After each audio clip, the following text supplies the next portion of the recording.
রজব এবং শাবান এই ২ মাসে বেশি বেশি রোজা রাখবা। কি রাখবা? বেশি বেশি রোজার ইহতেমাম করবা। কারণ রমজানে যেন তোমার রোজা রাখতে কষ্ট না হয়। হঠাৎ করে রোজা রাখতে গেলে অনেক সময় কষ্ট হয়, ঠিক কিনা? এই জন্য রমজান মাসে রোজা যেন কোনো সমস্যা না হয়, পরিপূর্ণ রোজা রাখতে পারি। এই জন্য রজব এবং শাবান এই ২ মাসের প্রস্তুতি হবে রোজা রাখার প্রস্তুতি। ২-১ টা করে রোজা রাখবেন, সপ্তাহে ২ দিন রোজা রাখবেন। ইয়াউমুল ইসনাইন এবং ইয়ামুল খামিস, সোমবার এবং বৃহস্পতিবার এই ২ দিন রোজা রাখার কথা আল্লাহ রাসূল বলতে সারা বছর। কেন? এই ২ দিন আল্লাহ রাসূল বলেন উম্মতের আমল আল্লাহ রাব্বুল আলামিনের কাছে পেশ করা হয়। সুবহানাল্লাহ। মঙ্গল বুধ বৃহস্পতি, মঙ্গল বুধ যে আমল করবেন বৃহস্পতিবারের দিন ওই আমল কার কাছে পেশ করা হবে? আল্লাহর কাছে। শুক্র শনি রবি যে আমল করবেন সোমবারের দিন ওই আমল পেশ করা হবে কার কাছে? তো যখন আপনি সোমবারে রোজা রাখবেন, বৃহস্পতিবারে রোজা রাখবেন, তখন সোমবারে যখন ফেরেশতা নিয়ে যাবে মালিক তোমার বান্দা এই যে অমুকের পোলা অমুক রোজা রাখছে, তখন কি বলবে? কি বলবে? রোজা রাখছে। আর রোজা রাখছে কথা কেন বলবে জানেন? দুনিয়ায় যত ইবাদত আছে লোক দেখানোর জন্য করা যায়। কি করা যায়? নামাজে না আসলে এলাকার ভিতরে মুরব্বী না মানসিক খারাপ কইবো এই জন্য নামাজে আসা যায় মানুষ দেখানোর জন্য। আসে না? অনেকে বলে সমাজ রক্ষার্থে নামাজে যায়। এ কথাও বলে ফেলে। আহা! আফসোস এই জিন্দেগির উপর। মানুষ দেখানোর জন্য, সমাজ দেখানোর জন্য কি করি? নামাজে যাই। এটাও অনেকে বলে বা করে বা নিয়ে তেমন থাকে। ১০,০০০ টাকা মসজিদে দান করলে সবার সামনে নামটা ঘোষণা হবে, মানুষ আমারে বাহবা দেবে।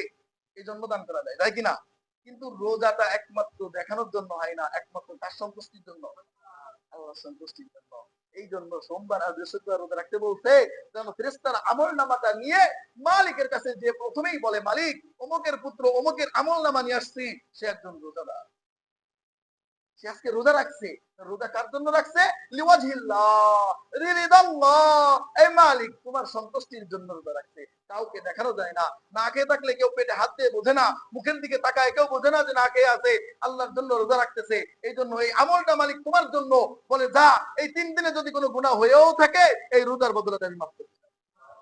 তাহলে সোমবার বৃহস্পতিবার যদি পারি রোজা রাখবো, অন্য মাস থাক রজব আর শাবান এই ২ মাসে কমপক্ষে ২ দিন করে রোজা রাখবো যাতে করে আমাদের রমজান মাস সহজ হয়ে যায়, আমাদের রমজানের রোজার প্রস্তুতিটা ভালো হয়। এই জন্য ইনশাআল্লাহ করবো তো।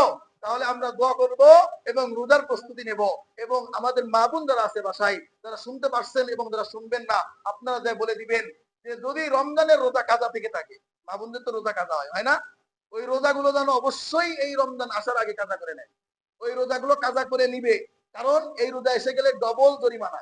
কি জরিমানা?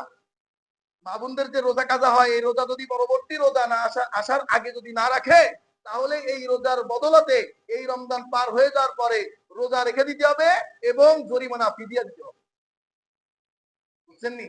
ডবল জরিমানা হয়ে যাবে। এজন্য এই রমজান আসার আগে প্রত্যেকে বলে দিবেন মা বোনদেরকে যারা রোজা কাজা হয়েছিল তারা যেন রোজা কাজাগুলো আদায় করে নেয় এবং আগামী রমজানের জন্য প্রত্যেকটা রোজা এই সোমবার আর বৃহস্পতিবার রেখে অভ্যাস করে যেন আমার আপনার জন্য রমজানটা বরকতময় মাগফিরাতের মাস, রহমতের মাস, নাজাতের মাস হয়।